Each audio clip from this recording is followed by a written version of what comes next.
विश्व परिदृश्य doctor Arunoday Vajpayee.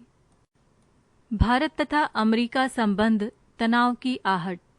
Ukraine युद्ध में रूस की भूमिका को लेकर भारत व अमेरिका के बीच तनाव की आहट दिखाई दे रही है।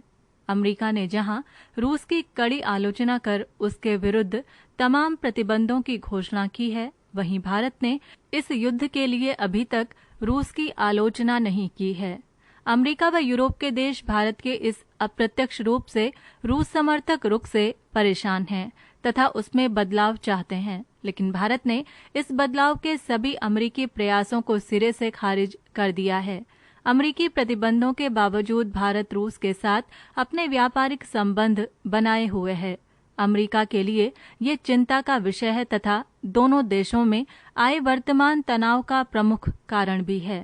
भारत व अमेरिका की मजबूत सामरिक साझेदारी के बीच ये मतभेद संबंधों पर नकारात्मक प्रभाव डाल सकता है। भारत व अमेरिका मजबूत सामरिक साझेदारी। उत्तर शीत युद्ध काल की अंतर्राष्ट्रीय राजनीति में भारत व अमेरिका की सामरिक साझेदारी एक चर्चित घटना रही है। इसका कारण केवल इतना नहीं था कि शीत युद्ध काल में अलग थलग रहने वाले दो लोकतांत्रिक देश एक साथ आए, वरन इसका प्रमुख कारण इसका विश्वव्यापी प्रभाव था। इस सामरिक साझेदारी को हिंद प्रशांत क्षेत्र में चीन के बढ़ते हुए प्रभाव व आक्रामकता पर एक लगाम के रूप में देखा जा रहा है। गत 2 दशकों में अमेरिका व भारत के बीच अप्रत्याशित व उल्लेखनीय साझेदारी का विकास हुआ है। मई 1998 में भारत ने जब अपना दूसरा परमाणु परीक्षण किया था, तो अमेरिका ने सबसे पहले भारत के विरुद्ध प्रतिबंधों को लागू किया, लेकिन चीन के खतरे को समझते हुए अमेरिका ने ये अनुभव किया कि भारत को अपनी सुरक्षा के लिए परमाणु हथियारों की आवश्यकता है। अतः अमेरिका ने 3 वर्ष बाद स्वतः ही इन प्रतिबंधों को हटा लिया। उसके बाद 2005 में दोनों देशों में रक्षा के क्षेत्र में सहयोग के लिए समझौता किया तथा सामरिक साझेदारी को आगे बढ़ाने पर सहमति व्यक्त की। इसके बाद दोनों देशों ने सामरिक सहयोग के क्षेत्र में पीछे मुड़कर नहीं देखा। 2008 में दोनों देशों के बीच शांतिपूर्ण परमाणु सहयोग समझौते पर हस्ताक्षर किए गए। ये एक ऐतिहासिक समझौता था, क्योंकि इससे विश्व में परमाणु क्षेत्र में भारत का 34 वर्ष पुराना अलगाव समाप्त हो गया। इसमें भारत द्वारा परमाणु अप्रसार संधि में हस्ताक्षर किए बिना अंतर्राष्ट्रीय परमाणु ऊर्जा एजेंसी तथा परमाणु आपूर्तिकर्ता समूह द्वारा इस बात की छूट दी गई कि भारत अपने शांतिपूर्ण परमाणु कार्यक्रम के लिए विश्व के देशों से परमाणु ईंधन तथा तकनीकी का आयात कर सकता है। इसके बाद 2010 के दशक में दोनों देशों ने प्रतिरक्षा क्षेत्र में सहयोग को जमीनी आधार देने के लिए 4 फाउंडेशनल समझौतों पर हस्ताक्षर भी किए हैं। इन समझौतों के बाद दोनों देशों की सेनाएं व युद्धपोत एक दूसरे देश में आवश्यक सुविधाएं प्राप्त कर सकते हैं तथा दोनों देशों की सेनाएं सुगमता से किसी भी समय संयुक्त अभियान चला सकती हैं। इसके अलावा दोनों देश 2006 से मालाबार नामक संयुक्त नौसैनिक अभ्यास में निरंतर भाग ले रहे हैं।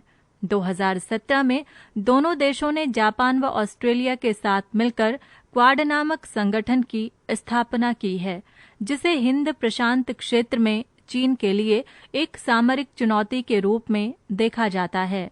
क्वाड हिंद प्रशांत क्षेत्र में एक स्वतंत्र, खुली तथा नियम आधारित व्यवस्था की स्थापना के लिए प्रतिबद्ध है, जो चीन के सामरिक उद्देश्यों के प्रतिकूल है।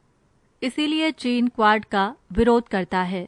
कुल मिलाकर भारत व अमेरिका की सामरिक साझेदारी अत्यंत मजबूत व व्यापक है। इसका विश्व स्तर पर स्थायी महत्व है। तनाव की आहट। लेकिन भारत व अमेरिका के बीच उक्त मजबूत सामरिक साझेदारी के बीच हाल के महीनों में दोनों देशों के बीच तनाव की आहट साफ तौर पर देखी जा सकती है। तनाव का मुख्य कारण निम्न मुद्दों पर दोनों देशों के बीच निरंतर गहराता जा रहा मतभेद है। 1.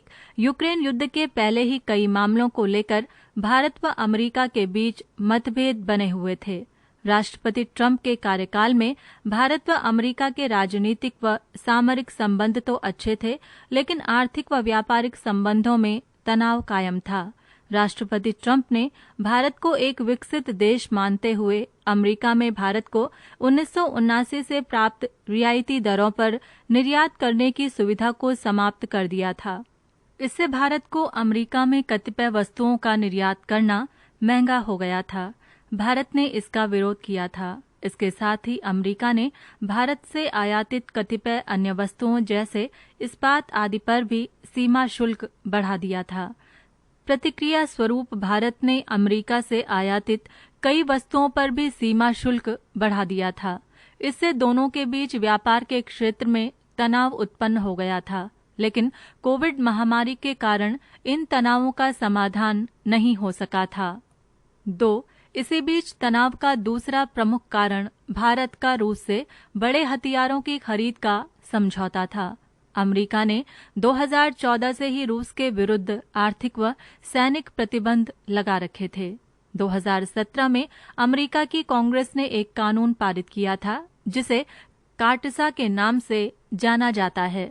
इस कानून के अंतर्गत ये व्यवस्था है, जो भी देश अमेरिका द्वारा विभिन्न देशों के विरुद्ध लगाए गए प्रतिबंधों का उल्लंघन कर उन देशों के साथ कारोबारी रिश्ते या सैनिक संबंध बनाएगा, ऐसे देशों के विरुद्ध भी अमेरिका प्रतिबंध लगा सकता है। 2018 में भारत ने रूस के साथ S-400 प्रतिरक्षा प्रणाली की खरीद का समझौता किया, जो अमेरिका के रूस के विरुद्ध लगाए प्रतिबंधों का उल्लंघन था। अमेरिका ने इस खरीद का विरोध किया था, लेकिन भारत ने अपनी रक्षा जरूरतों को ध्यान में रखते हुए रूस से ये खरीद कर ली। S-400 पहली खेप दिसंबर 2021 में भारत को प्राप्त भी हो चुकी है। इससे दोनों देशों के विरुद्ध तनाव पहले से बना हुआ था। 3. भारत व अमेरिका के बीच उक्त मतभेद कायम ही थे कि 24 फरवरी 2022 को रूस ने यूक्रेन के विरुद्ध सैनिक अभियान शुरू कर दिया। अमेरिका ने यूक्रेन का पक्ष लेते हुए रूस की तीव्र आलोचना की। इसने रूस के विरुद्ध कई प्रकार के आर्थिक व सैनिक प्रतिबंध भी लगाए तथा संयुक्त राष्ट्र में रूस के विरुद्ध कई प्रस्ताव भी पारित करवाए। इसके साथ ही अमेरिका तथा यूरोपीय देशों ने यूक्रेन को भारी सैनिक सहायता भी उपलब्ध कराई, लेकिन भारत ने यूक्रेन युद्ध में तटस्थ नीति अपनाते हुए रूस की आलोचना नहीं की और न ही अमेरिका तथा यूरोपीय देशों द्वारा संयुक्त राष्ट्र में लाए गए किसी प्रस्ताव पर मतदान में हिस्सा लिया। इसके साथ ही भारत ने रूस के विरुद्ध लगे अमेरिकी प्रतिबंधों के बावजूद अप्रैल 2022 में रूस से सस्ते तेल की खरीद भी की है। प्रतिबंधों के कारण ये खरीद डॉलर में न कर रुपया रूबल व्यवस्था के अंतर्गत की है। अमेरिका भारत के रुख पर नाराज है। S-400 प्रतिरक्षा प्रणाली की आपूर्ति भी रूस के द्वारा की जा रही है। भारत का तर्क है कि वो रूस के साथ अपने घनिष्ठ संबंधों तथा अपनी एनर्जी व रक्षा जरूरतों को ध्यान में रखकर यूक्रेन युद्ध में तटस्थ भूमिका निभा रहा है। पृष्ठ संख्या 70। लेकिन अमेरिका भारत के तर्क से सहमत नहीं है। अमेरिका निरंतर रूस के संबंध में भारत का रुख बदलने के लिए प्रयास कर रहा है। इसके लिए अमेरिका ने अप्रत्यक्ष रूप से धमकाने तथा समझाने की दोहरी नीति अपनाई है। अप्रैल 2022 में भारत यात्रा पर आए अमेरिका के ये जूनियर अधिकारी दिलीप सिंह ने ये बयान दिया था कि यदि चीन भारत पर आक्रमण करता है तो रूस भारत को बचाने नहीं आएगा। अमेरिका ने हरदम चीन के विश्व भारत का समर्थन किया है। भारतीय विदेश मंत्रालय ने अमेरिका के इस बयान पर तीव्र विरोध व्यक्त किया है। इसी तरह जब भारत व अमेरिका के बीच वॉशिंगटन में अप्रैल 2022 में 2+2 वार्ताएं हो रही थीं, तभी अमेरिका के विदेश मंत्री एंथनी ब्लिंकन भारत पर मानवाधिकारों के उल्लंघन का आरोप लगाकर चिंता व्यक्त की। लेकिन इस बार भारत का धैर्य जवाब दे गया तथा भारत के विदेश मंत्री एस जयशंकर ने तीव्र प्रतिक्रिया व्यक्त करते हुए कहा कि भारत को भी अमेरिका में मानवाधिकारों के उल्लंघन के कई मामलों पर चिंता है। इसके पहले अमेरिका की संस्था US commission on international religious freedom ने भारत में धार्मिक स्वतंत्रता का अभाव बताते हुए भारत को चिंता वाले देशों की श्रेणी में रख दिया था। ये संस्था अमेरिकी कानून द्वारा स्थापित एक सलाहकारी सरकारी संस्था है। भारत ने इस पर भी अपनी तीखी प्रतिक्रिया व्यक्त की थी। इस दबाव की कूटनीति के साथ अमेरिका भारत व अपने सामरिक संबंधों की दुहाई देकर भी रूस के प्रति अपना भारत का दृष्टिकोण बदलने का दबाव डालता रहा है, लेकिन उसे सफलता नहीं मिली। इसके अलावा यूरोप के कई देश जो अमेरिका के सहयोगी हैं तथा यूक्रेन में अमेरिकी नीति का अनुसरण कर रहे हैं, उन्होंने भी भारत का रूस के प्रति रुख बदलने की कोशिश की है, लेकिन भारत अपने रुख पर कायम है। भारत की सामरिक स्वायत्तता। भारत अपने आधारभूत हितों की पूर्ति के लिए सामरिक स्वायत्तता अर्थात स्ट्रेटेजिक ऑटोनॉमी की नीति का पालन करता है। सामरिक स्वायत्तता की नीति के अनुसार भारत आने वाले महत्वपूर्ण हितों के मामले में बिना किसी बाहरी दबाव के स्वतंत्र विदेश नीति को अपनाएगा। इस दृष्टि से भारत अमेरिका तथा रूस दोनों देशों के साथ संतुलित संबंध बनाए रखना चाहता है। भारत को दोनों की ही आवश्यकता है। भारत जहां हिंद प्रशांत क्षेत्र में चीन की चुनौतियों का सामना करने के लिए अमेरिका का सहयोग चाहता है, वहीं अफगानिस्तान तथा सेंट्रल एशिया में अपने हितों को साधने के लिए रूस का सहयोग चाहता है। अफगानिस्तान से अमेरिका के जाने के बाद ये अधिक आवश्यक हो गया है। इसके साथ ये भी एक तथ्य है कि रूस भारत का शीत युद्ध काल से ही एक विश्वसनीय सहयोगी व मित्र रहा है। सोवियत संघ ने 1971 में भारत पाकिस्तान युद्ध के समय भारत का सहयोग किया था। उस समय अमेरिका ने पाकिस्तान का सहयोग करते हुए भारत के विरुद्ध अपना 7वां जहाजी बेड़ा भेजने की धमकी दी थी। इसके अलावा आज भी भारत अपनी रक्षा आवश्यकताओं का 49% सामान तथा हथियार रूस से आयातित करता है। रूस ने भारत को उन्नत हथियार देने के साथ ही उनकी तकनीकी भी हस्तांतरित की है तथा उनका भारत में निर्माण संभव हो सका है। रूसी तकनीकी की सहायता से भारत में ब्रह्मोस मिसाइल का उत्पादन इसका उदाहरण है। UNFCCC अर्थात United Nations framework convention on climate change क्या है? जलवायु परिवर्तन के वैज्ञानिक पहलुओं पर विचार करने के लिए पहला विश्व जलवायु परिवर्तन सम्मेलन फरवरी 1979 में जेनेवा में आयोजित किया गया था। 1990 में जेनेवा में संपन्न हुए दूसरे विश्व जलवायु सम्मेलन में जलवायु परिवर्तन के संकट पर चिंता व्यक्त की गई थी। तीसरे विश्व जलवायु परिवर्तन सम्मेलन का आयोजन अगस्त-सितंबर 2009 में जेनेवा में संपन्न हुआ था। ये सम्मेलन विश्व मौसम विज्ञान संगठन द्वारा आयोजित किए जाते हैं तथा जलवायु परिवर्तन के वैज्ञानिक कारणों तथा प्रभावों पर अपना ध्यान केंद्रित करते हैं। इन सम्मेलनों द्वारा तैयार वैज्ञानिक पृष्ठभूमि में ही वर्तमान में जलवायु परिवर्तन के प्रभावों को रोकने के प्रयास किए जा रहे हैं। जलवायु परिवर्तन के संबंध में अंतर्राष्ट्रीय प्रयासों की व्यवस्थित शुरुआत मई 1992 में उस समय हुई जब संयुक्त राष्ट्र संघ की महासभा ने जलवायु परिवर्तन के संबंध में एक फ्रेमवर्क अभिसमय को स्वीकार किया। ये एक बाध्यकारी कानून है। इसे फ्रेमवर्क अभिसमय या संधि इसलिए कहते हैं क्योंकि इसके द्वारा जलवायु परिवर्तन के खतरों को रोकने के लिए एक आधारभूत कानूनी फ्रेमवर्क प्रस्तुत किया गया है। वर्तमान में चल रही सभी अंतर्राष्ट्रीय जलवायु परिवर्तन वार्ताएं इसी अभिसमय के अंतर्गत चलाई जा रही हैं। इस अभिसमय में कुल 26 अनुच्छेद हैं। इसकी मुख्य बातें निम्नलिखित हैं। 1. इस अभिसमय के अनुच्छेद 2 में जलवायु परिवर्तन के संबंध में अंतर्राष्ट्रीय समुदाय के उद्देश्यों में प्रकाश डाला गया है।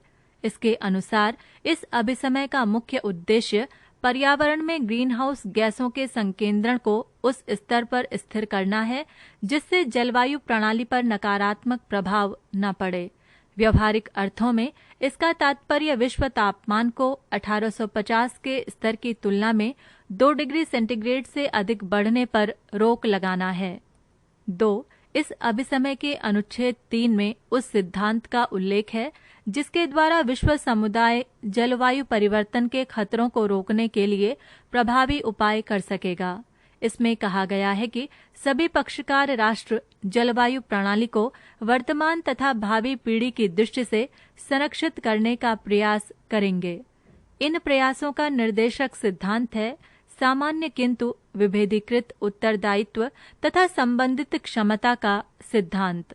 इस सिद्धांत का व्यवहारिक तात्पर्य है कि विभिन्न राष्ट्र जलवायु परिवर्तन को रोकने में अपनी वर्तमान क्षमता तथा विगत प्रदूषण में किए गए योगदान के अनुपात में अपने दायित्वों का निर्वहन करेंगे।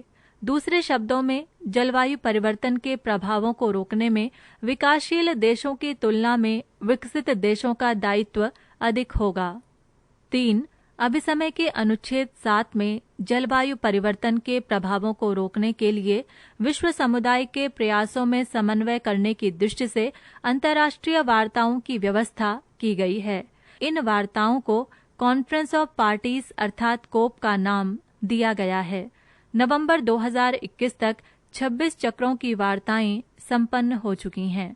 26वीं जलवायु परिवर्तन वार्ताएं नवंबर 2021 में ब्रिटेन के शहर ग्लासगो में आयोजित की गई थी।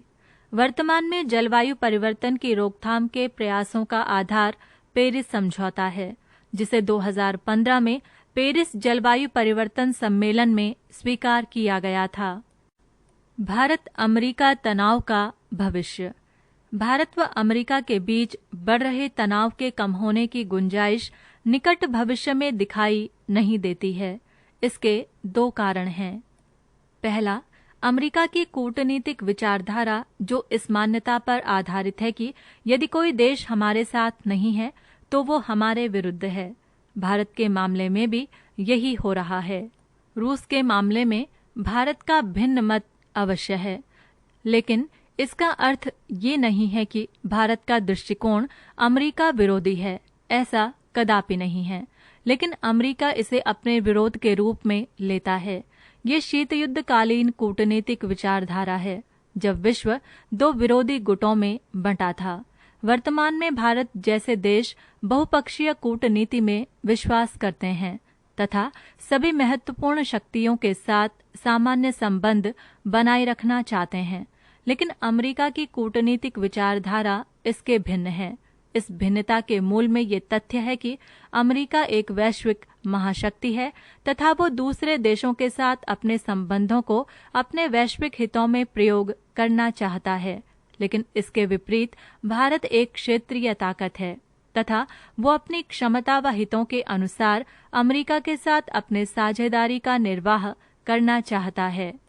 दूसरा, वर्तमान में भारत व अमेरिका के बीच कूटनीतिक मतभेद का मुख्य कारण यूक्रेन का युद्ध है, लेकिन लगभग 3 महीने के बाद भी अभी इस युद्ध का अंत दिखाई नहीं दे रहा है। इसका मतलब यह है कि भारत व अमेरिका के बीच मतभेद की जड़ भविष्य में भी बनी रहेगी। वैसे भी भारत अमेरिका व रूस के बीच संतुलित संबंधों की जिस नीति पर चल रहा है वो नीति शांतिकाल में तो संभव है, लेकिन जब भी अमेरिका व रूस के बीच तनाव चरम सीमा पर होगा, भारत की संतुलन की नीति पर दबाव बढ़ जाएगा।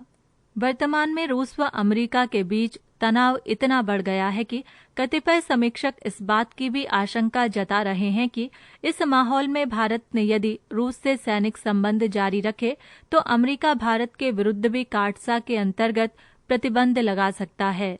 लेकिन वर्तमान सामरिक माहौल में ऐसा संभव प्रतीत नहीं होता है। इसका सबसे बड़ा कारण यह है कि यदि अमेरिका हिंद प्रशांत क्षेत्र में चीन के विरुद्ध अपनी नीति की सफलता सुनिश्चित करना चाहता है तो उसे भारत के साथ सामरिक साझेदारी को बनाए रखना होगा। हिंद प्रशांत क्षेत्र में चीन की चुनौती का सामना जितने प्रभावी तरीके से भारत कर सकता है, उतने प्रभावी तरीके से अमेरिका के इस क्षेत्र में सहयोगी अन्य देश जैसे जापान व ऑस्ट्रेलिया नहीं कर सकते हैं। निष्कर्ष ये है कि वर्तमान कूटनीतिक तनाव के बावजूद भारत व अमेरिका की सामरिक साझेदारी बनी रहेगी, लेकिन इस तनाव को 2 पक्षों द्वारा सीमित बनाए रखने की आवश्यकता है। पृष्ठ संख्या 71।